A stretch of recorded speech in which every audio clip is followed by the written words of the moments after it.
إن الدين عند الله الإسلام. الحمد لله رب العالمين، والصلاة والسلام على سيد الأنبياء والمرسلين وعلى آله وأصحابه أجمعين. أما بعد، فأعوذ بالله من الشيطان الرجيم. بسم الله الرحمن الرحيم. ومن آياته الليل ومن آياته أن خلق لكم من أنفسكم أزواجا لتسكنوا إليها وجعل بينكم مودة ورحمة إن في ذلك لآيات لقوم يتفكرون. وقال النبي صلى الله عليه وسلم: أعظم النکاح برکة ایسرہ مؤونة، او کما قال نبینا صلی اللہ علیہ وسلم. محترم بزرگوں، بھائیوں، اللہ جل جلالہ و عم نوالہ نے دنیا میں ہر چیز کا جوڑا پیدا کیا ہے. اللہ نے کوئی چیز بے جوڑ کی پیدا نہیں کی. اسی طرح اللہ تعالیٰ نے انسانوں کو بھی جوڑے کے ساتھ پیدا فرمایا ہے، اور اللہ تعالیٰ نے انسانی جوڑوں کو اپنی قدرت کی نشانیوں میں ذکر فرمایا ہے. قرآن کریم میں اللہ فرماتا: وَمِنْ آيَاتِهِ أَنْ خَلَقَ لَكُم مِّنْ أَنفُسِكُمْ أَزْوَاجًا. اللہ کی نشانیوں میں سے یہ ہے کہ اللہ تعالیٰ نے تمہارے لیے تمہاری ہی جنس کی بیویاں بنائی.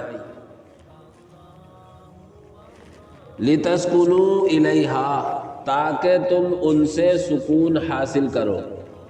وَجَعَلَ بَيْنَكُمْ مَوَدَّةً وَرَحْمَةً، اور اللہ نے تمہارے درمیان ایک دوسرے کے لیے محبت، ایک دوسرے کے لیے شفقت ڈال دی. ان فی ذلک لآیات لقوم یتفکرون، اس میں نشانیاں ہیں غور و فکر کرنے والے لوگوں کے لیے. تو اللہ رب العزت والجلال نے ایک نفسانی خواہش کو پورا کرنے کا بہترین ذریعہ نکاح کو قرار دیا ہے. اسی لیے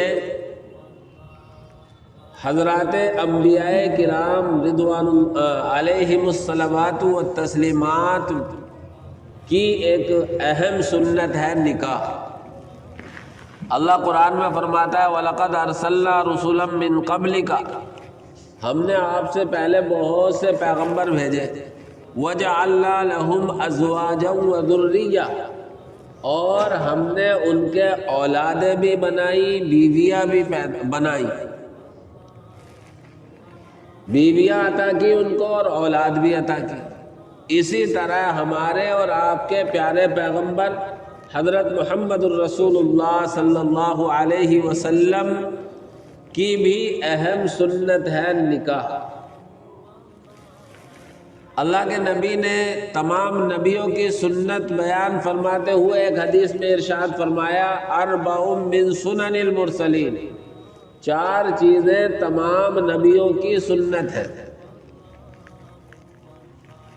فرمایا: الحیاء، نمبر 1 حیا اور شرم. نمبر 2 التعطر، خوشبو لگانا، خوشبو کو پسند کرنا. نمبر 3 السواک، مسواک کرنا. نمبر 4 النکاح، نکاح کرنا. تو نکاح اللہ رب العزت کی قدرت کی نشانیوں میں سے ہے. نکاح تمام نبیوں کی مشترکہ سنت ہے، اور نکاح ہمارے اور آپ کے پیارے پیغمبر حضرت محمد الرسول اللہ صلی اللہ علیہ وسلم کی بھی سنت ہے. اسی لیے نبی پاک صلی اللہ علیہ وسلم نے خصوصاً نوجوانوں کو مخاطب کرتے ہوئے فرمایا، مسلم شریف کی روایت ہے، یا معشر الشباب، اے نوجوانوں کی جماعت، یا معشر الشباب، اے نوجوانوں کی جماعت، من استطاع منکم الباءۃ فلیتزوج، جو تم میں سے شادی کرنے کی طاقت اور وسعت اور گنجائش رکھتا ہے تو اسے چاہیے شادی کر لے۔ کیوں؟ فَإِنَّهُ أَغَضُّ لِلْبَصَرِ وَأَحْسَنُ لِلْفَرْجِ، آپ نے وجہ بیان فرمائی کیونکہ یہ نگاہ کو درست رکھے گا، اغض للبصر، نگاہ کو جھکا کر رکھے گا، وَأَحْسَنُ لِلْفَرْجِ، اور اس کا غلط جگہ شہوت رانی سے حفاظت کرے گا۔ اور پھر فرمایا وَمَن لَّمْ يَسْتَطِيعْ، اور جو تم میں سے نکاح نہیں کر سکتا ہے، نکاح کی طاقت نہیں ہے، اتنی وسعت نہیں ہے، فَلْيَصُمْ، تو اسے چاہیے کہ روزہ رکھے، فَإِنَّ لَهُ وِجَاءً، کیونکہ یہ روزہ رکھنا اس کی نفسانی شہوت کو توڑتا رہے گا، کمزور کرتا رہے گا۔ اس سے بھی معلوم ہوا کہ ہر انسان کے لیے اور خصوصاً مسلمانوں کے لیے نبی پاک صلی اللہ علیہ وسلم کی اس اہم سنت، تمام انبیاء کی مجموعی سنت اور اللہ کی قدرت کی نشانیوں میں سے جوڑا اپنا بنانا ضروری ہے۔ اور اس جوڑے کا مقصود یہ ہے کہ مرد اور عورت عزت کے ساتھ نفسانی خواہش پوری کریں اور نسل انسانی کے بڑھنے کا اور افزائش کا ذریعہ بنے۔ چنانچہ اگر مرد اور عورت شریعت سے بے لگام ہو کر بغیر نکاح کے آپسی تعلقات قائم کریں تو معاشرے میں اس کو گری نگاہ سے دیکھا جاتا ہے، معاشرے میں اس کو بدکار اور فاحشہ عورت کہا جائے گا، مرد کو زانی اور بے حیا اور بے شرم کہا جائے گا، اس لیے کہ اس نے اللہ کے قانون سے بغاوت کی ہے۔ کسی بھی دھرم اور کسی بھی مذہب میں اور کسی بھی دین کے ماننے والے کے یہاں جو نکاح میں لانے کا طریقہ ہے، اگر اس طریقے سے ہٹ کر کسی سے آدمی اپنے تعلقات قائم کرتا ہے، اپنی نفسانی خواہشات کو پورا کرتا ہے، تو ہر مذہب اور ہر دین اور ہر مسلک والا اس کو ناجائز اور حرام کہے گا اور اس مرد اور عورت کو گری نگاہ سے دیکھے گا اور برا بھلا کہے گا۔ لیکن اگر یہی تقاضا اللہ کے حکم، نبی کے طریقے کے مطابق، شریعت کے مزاج کے مطابق پورا کیا جائے، نکاح کا اعلان کیا جائے اور بہت سے لوگوں کی موجودگی میں نکاح کیا جائے، تو یہ اللہ کے حکم کو ماننے کی بنیاد پر مبارکبادی پیش کی جائیں گی، اسے لوگ مبارکبادیاں دیں گے اور اس کی حوصلہ افزائی کریں گے۔ اسی لیے نبی پاک صلی اللہ علیہ وسلم نے فرمایا کہ جب نکاح کا وقت آئے تو نکاح کا اعلان کرو۔ تو اللہ کے حکم کو پورا کر رہا ہے تو اللہ رب العزت نے لوگوں کے دلوں میں اس کی محبت ڈال دی، سب اس کو مبارکبادیاں پیش کر رہے ہیں۔ اس لیے ہم مسلمانوں کو چاہیے کہ اپنے نوجوان بچے اور بچیوں کی سب سے پہلی فکر نوجوان ہونے کے بعد ان کے نکاح کی ہونی چاہیے۔ آج ہم مسلمانوں میں نکاح کو لے کر بہت زیادہ بے فکری، بہت زیادہ لاپرواہی ہے، مختلف وجوہات کی بنیاد پر اپنے بچوں کی شادیوں کو لیٹ کرتے ہیں، جس کی بنیاد پر ہمیں بہت سی مرتبہ وہ چیزیں دیکھنے کو ملتی ہیں جسے ہماری آنکھیں دیکھنا نہیں چاہتی، وہ چیزیں سننے کو ملتی ہیں جسے ہمارے کان سننا نہیں چاہتے۔ اس کی سب سے اہم وجہ یہ ہے کہ ہم نے اپنی اولاد کا جو وقت شریعت نے نکاح کا طے کیا تھا، اس وقت میں نکاح کی نہیں سوچی، نکاح کی فکر نہیں کی، اور اس کے نتیجے میں پھر بہت ساری چیزیں ایسی وجود میں آ گئی یا آ جاتی ہیں جس کو کوئی انسان سننا اور دیکھنا ناپسند کرتا ہے۔ اگر ہم شریعت کے مزاج کو دیکھیں اور شریعت کے حکم کو دیکھیں تو اللہ کے نبی صلی اللہ علیہ وسلم کا فرمان ہے، حضرت علی کہتے ہیں کہ 3 چیزیں ایسی ہیں جب ان کا وقت ہو جائے فوراً کی جائے۔ ایک، نماز کا وقت ہوتے ہی نماز پڑھ لی جائے۔ دوسرے، جنازہ تیار ہوتے ہی تدفین کر دی جائے۔ اور تیسرے، بے نکاح مرد ہو یا عورت ہو، اگر بچہ یا بچی نوجوان ہو جائے، بالغ ہو جائے تو اس کی شادی کی فکر کی۔ لیکن آج ہم نے اپنے عمل کے ذریعے، اپنے رسم و رواج کے ذریعے، اپنی ایک عرفی حیثیت قائم کرنے کے لیے وجہ سے نکاح کو، شادیوں کو مؤخر کر رہے ہیں اور ہم اپنے بچوں کی عمروں کو بڑھا رہے ہیں۔ آج ہم تو یہ سوچتے ہیں کہ پہلے کچھ ہو جائے تب نکاح کریں گے، بیٹا اپنے پیروں پر کھڑا ہو جائے، بیٹے کا گھر بن جائے تب اس کا نکاح کریں گے، اور بیٹی کے لیے کوئی اچھا گھر بار مل جائے، اچھا رشتہ مل جائے تب اس کا نکاح کریں گے۔ قرآن تو کہتا ہے وَأَنكِحُوا الْأَيَامَ مِنكُمْ وَالصَّالِحِينَ مِنْ عِبَادِكُمْ وَإِمَائِكُمْ إِنْ يَكُونُوا فُقَرَاءَ يُغْنِهِمُ اللَّهُ، کہ جو تمہارے نکاح کے لائق ہو گئے بچے اور بچیاں جو شادی شدہ ہیں ابھی تک، اور اسی طرح غلام باندیوں میں سے جو بھی ہو نکاح کرو ان کا، اگر یہ فقیر بھی ہیں اللہ ان کو مالدار کرے گا۔ یہی شریعت کا مزاج ہے۔ لیکن آج ہم نے اپنی کچھ حیثیتیں طے کر لی اور اسی حیثیت کو بنانے کے لیے، اسی حیثیت کے چکر میں ہمارے بچے اور بچیوں کی عمریں بڑھتی چلی جاتی ہیں اور وقت پر نکاح نہیں ہو پاتے۔ وقت پر نکاح نہ ہونے کی ایک بڑی خرابی یہ بھی ہوتی ہے کہ پھر اولادیں پیدا ہونے میں دقتیں پیدا ہو جاتی ہیں۔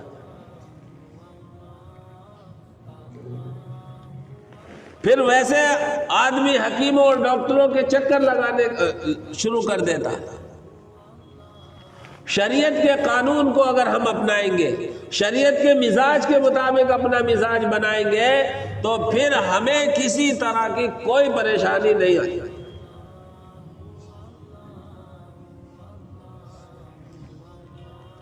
اللہ کے نبی صلی اللہ علیہ وسلم نے اپنے عمل کے ذریعے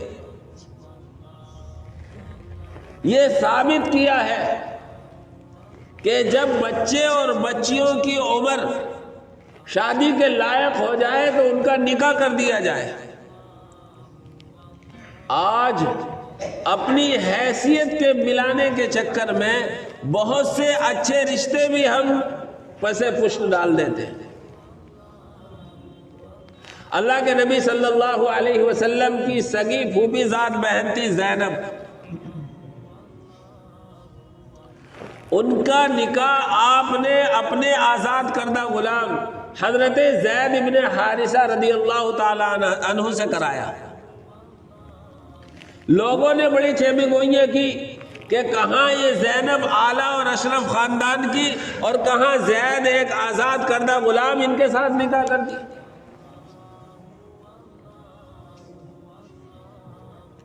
لیکن نکاح میں اللہ کے نبی نے دینداری دے۔ کفو کا مطلب یہ نہیں ہے کہ ایسا لازمی طور پر مال و دولت کو پکڑ لیا جائے کہ اگر ہم سے ہمارے ہم پلہ نہیں ملے گا تو نکاح نہ ہوگا۔ مال اور دولت تو یہ تو بھائی بھائی پر برابر نہیں ہے۔ پڑوسی میں بھائی ہے، لکھ پتی ہے، کروڑ پتی ہے، اور دوسرا بھائی ہے اس کے جھوپڑی پڑی ہوئی ہے، جبکہ ایک ماں کا دودھ پینے والا ہے، ایک باپ سے ہے، ایک خاندان ایک نسل کے ہیں، لیکن زمین و آسمان کا فرق ہو جاتا ہے۔ اسی لیے اللہ کے نبی صلی اللہ علیہ وسلم نے فرمایا اذا جاءکم من ترضون دینہ، جب تمہارے پاس کوئی تمہارے بیٹے تمہاری بیٹی کے نکاح کا پیغام لائے اور تم اس کی دینداری سے مطمئن ہو، فَانْكِحُوا تو نکاح کر دو۔ پھر فرمایا وَإِلَّا تَفْعَلُوهُ تَكُنْ فَسَادٌ كَبِيرٌ، اگر تم ایسا نہیں کرو گے تو بڑا فساد برپا ہوگا۔ اور ایک حدیث میں اللہ کے نبی نے فرمایا تُنْكَحُ الْمَرْأَةُ لِأَرْبَعٍ، کسی بھی عورت سے 4 چیزوں کی وجہ سے نکاح کیا جائے گا، شادی کی جائے گی، لِمَالِهَا وَلِحَسَبِهَا وَلِجَمَالِهَا وَلِدِينِهَا۔ آپ نے فرمایا تو عورت کا مال دولت دیکھا جائے گا، یا اس کا خاندان دیکھا جائے گا، یا اس کا حسن دیکھا جائے گا، یا اس کا دین دیکھا جائے گا، اس کی دینداری۔ اللہ کے نبی کہتے ہیں کہ ان 4 میں سے دینداری کو دیکھ لو اور نکاح کر دو۔ اگر دینداری ہے تو دینداری کی بنیاد پر نکاح کرو، باقی چیزیں سب ثانوی درجے کی ہیں۔ اور آج ہم نے نکاح میں بھی ایسی چیزیں داخل کر لی ہیں کہ وہ مثال پھر آتی ہے کہ نہ نومن تیل ہوگا نہ رادھا ناچے گی۔ شادی تو 1000-1200 کے ساتھ ہی کرنی ہے، جب تک اتنے بڑے مجمع کو کھانا نہ کھلا سکے نکاح نہیں کروں گا۔ زیادہ سے زیادہ بیٹی کی نکاح میں کھانا کھلانے کو جائز کہہ سکتے ہیں، اور نکاح وقت پر یہ فرض ہے، اور ایک فرض کو مؤخر کیا جا رہا ہے جائز کام کی وجہ سے۔ اس لیے میرے بھائیوں، اللہ کے نبی صلی اللہ علیہ وسلم نے جو شریعت کا مزاج بیان کیا ہے، شریعت کے مزاج کے مطابق ہم اپنے بچے اور بچیوں کی شادی کرنے کی کوشش کریں، انشاءاللہ معاشرے سے بے حیائی ختم ہو جائے گی، معاشرے سے برائیاں ختم ہو جائیں گی۔ جب ہمارے بچے اور بچیوں کی وقت پر شادی ہوگی تو برائی کی طرف ذہن نہیں جا سکتا۔ اللہ کے نبی فرمانے فَإِنَّهُ أَغَضُّ لِلْبَصَرِ، یہ وقت پر نکاح کرنا نگاہوں کو جھکائے گا، شرمگاہ کی حفاظت کرائے گا۔ آج بے حیائی اور معاشرے میں گندگی جو ہے اس کی اہم وجہ یہ ہے کہ ہم اپنے بچے اور بچیوں کی وقت پر شادی نہیں کر رہے ہیں، اور وقت پر شادی نہ کرنے کی وجہ یہ ہے کہ ہر ایک یہ چاہتا ہے کہ میں ذرا چمک دمک کے ساتھ، ذرا ایک حیثیت کے ساتھ شادی کروں۔ میرے بھائیوں، جیسا موقع ہو، اگر دیندار لڑکا یا لڑکی کا رشتہ مل رہا ہے تو کر دینا چاہیے۔ اور لاک ڈاؤن نے ہمیں بتا دیا کہ شادی سادگی سے بھی ہو جائے گی۔ اس وقت کسی نے کوئی شکایت نہیں، 10 کو بلایا 10 آ گئے، 4 کو بلایا 4 آ گئے، نہ صحرا ہے نہ ہار ہے نہ کچھ ہے، ساری چیزیں رکھ دی، بتا دیا کہ ہاں یہی ہے شادی کا، سادگی کے ساتھ سنت کے مطابق شادی کرنا۔ اس لیے مزاج کو بنائیں۔ بہتر ہے کہ لڑکیوں کو جہیز کے بجائے اپنی میراث میں سے حق دینے کی وصیت کریں۔ بعض دفعہ جہیز سے بھی زیادہ میراث جائے گی، لیکن جو شریعت کا حکم ہے وہ ہماری زندگیوں سے نکلا ہوا ہے، اور جہیز کی لعنت نے ہمیں ایسا پریشان کر رکھا ہے کہ ہمارے بچے اور بچیوں کی شادی لیٹ ہو رہی ہیں۔ اللہ ہم سب کو اس اہم حکم کو سمجھنے اور اس کے مطابق عمل کرنے کی توفیق عطا فرمائے۔ تھوڑا بوجھ تو ہوگا، لیکن اگر ہم ارادہ کر لیں گے اور ایک دوسرے کو اس پر آمادہ کریں گے تو تمام مسلمانوں کے بچے اور بچیوں کے مسائل آسانی سے حل ہو جائیں گے۔ اللہ عمل کی توفیق عطا فرمائے۔ آمین وآخر دعوانا ان الحمدللہ۔